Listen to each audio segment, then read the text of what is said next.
ನಾನು ನಿಮ್ಮ ಪ್ರೀತಿಯ ಓಂ ಶ್ರೀ. ಮಹಿಳೆಯರೇ, ಇಂದು ನಮ್ಮ ದಿನ.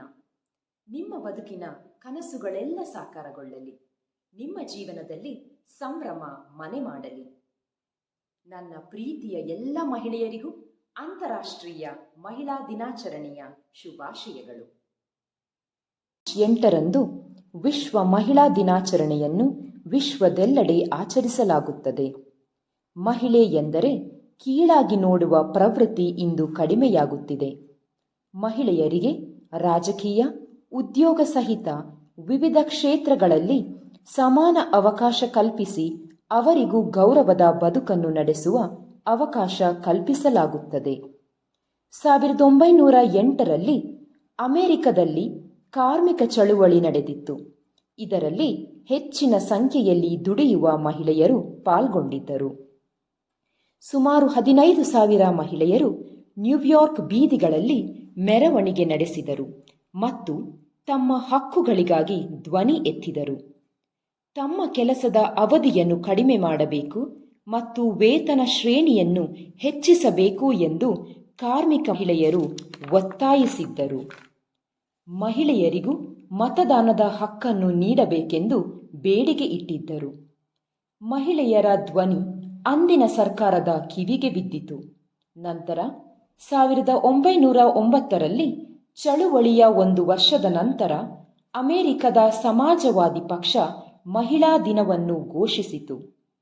1909 ಫೆಬ್ರವರಿ 28ರಂದು ಅಮೆರಿಕದ ನ್ಯೂಯಾರ್ಕ್ನಲ್ಲಿ ಮೊದಲ ಬಾರಿಗೆ ಮಹಿಳಾ ದಿನವನ್ನು ಆಚರಿಸಲಾಯಿತು.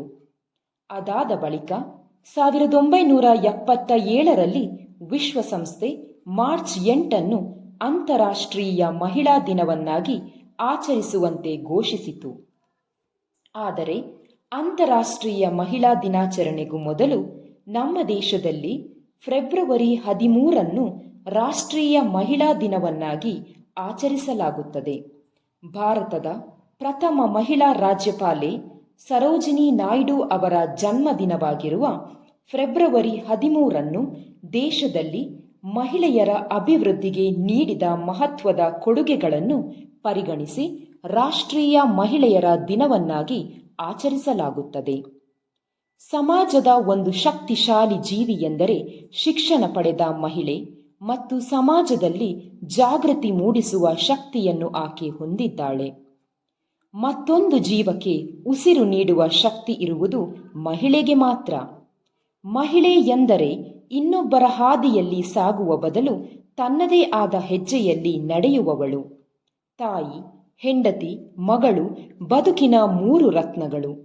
ಜನ್ಮ ಜೀವನ ಸಾರ್ಥಕತೆಗಳು.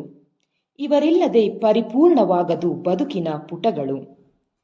ತಂದೆಗೆ ಮಗಳಾಗಿ, ಗಂಡನಿಗೆ ಬೆಳವಣಿಗೆಯಾಗಿ, ಸಹೋದರನಿಗೆ ಆಸರೆಯಾಗಿ, ಮಗುವಿಗೆ ತಾಯಿಯಾಗಿ, ಸಾಧನೆಯಲ್ಲಿ ಸ್ಫೂರ್ತಿಯಾಗಿ, ಪ್ರೇಮಿಗೆ ಪ್ರೀತಿಯಾಗಿ ಮನೆ ಬೆಳಗುವ ಬೆಳಕಾಗುತ್ತಾಳೆ ಹೆಣ್ಣು.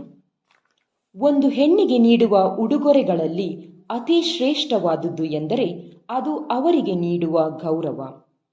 ಪ್ರತಿಯೊಂದು ಘಟ್ಟದಲ್ಲೂ ಮಹಿಳೆ ತಾನು ಅಬಲೆಯಲ್ಲ ಸಬಲೆ ಎಂಬುದನ್ನು ಸಾಧಿಸಿ ತೋರಿಸಿದ್ದಾಳೆ.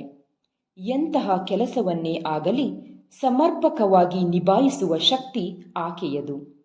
ಪ್ರಕೃತಿಯ ವಿಶೇಷ ಸೃಷ್ಟಿಯೇ ಮಹಿಳೆ. ಹೆಣ್ಣು ಸಮಾಜದ ಕಣ್ಣು. ಹೆಣ್ಣಿನಿಂದ ಮಾತ್ರ ಒಂದು ಕುಟುಂಬದ ಹಾಗೂ ಸಮಾಜದ ಏಳ್ಗೆ. ಹೆಣ್ಣಿಲ್ಲದೆ ಜೀವವಿಲ್ಲ, ಹೆಣ್ಣಿಲ್ಲದೆ ಜೀವನವಿಲ್ಲ. ಹೆಣ್ಣಿಂದಲೇ ಬಾಳು ಬಂಗಾರ, ಹೆಣ್ಣಿಲ್ಲದ ಬದುಕು ಘೋರ. ಹೆಣ್ಣನ್ನು ರಕ್ಷಿಸಿ, ಹೆಣ್ಣನ್ನು ಗೌರವಿಸಿ. ವಿದ್ಯೆಗೆ ಸರಸ್ವತಿ, ಸಂಪತ್ತಿಗೆ ಲಕ್ಷ್ಮಿ, ಶಕ್ತಿಗೆ ಪಾರ್ವತಿ, ಎಲ್ಲಕ್ಕೂ ಮಿಗಿಲಾಗಿ ಜನ್ಮ ಕೊಟ್ಟವಳು ಹೆಣ್ಣು. ಇಂಥ ಲೋಕಮಾತೆಗೆ ಕೋಟಿ ನಮನಗಳು. ವಿಡಿಯೋ ಇಷ್ಟ ಆಗಿದ್ರೆ ಸಬ್ಸ್ಕ್ರೈಬ್ ಮಾಡಿ, ಲೈಕ್ ಮಾಡಿ, ಶೇರ್ ಮಾಡಿ.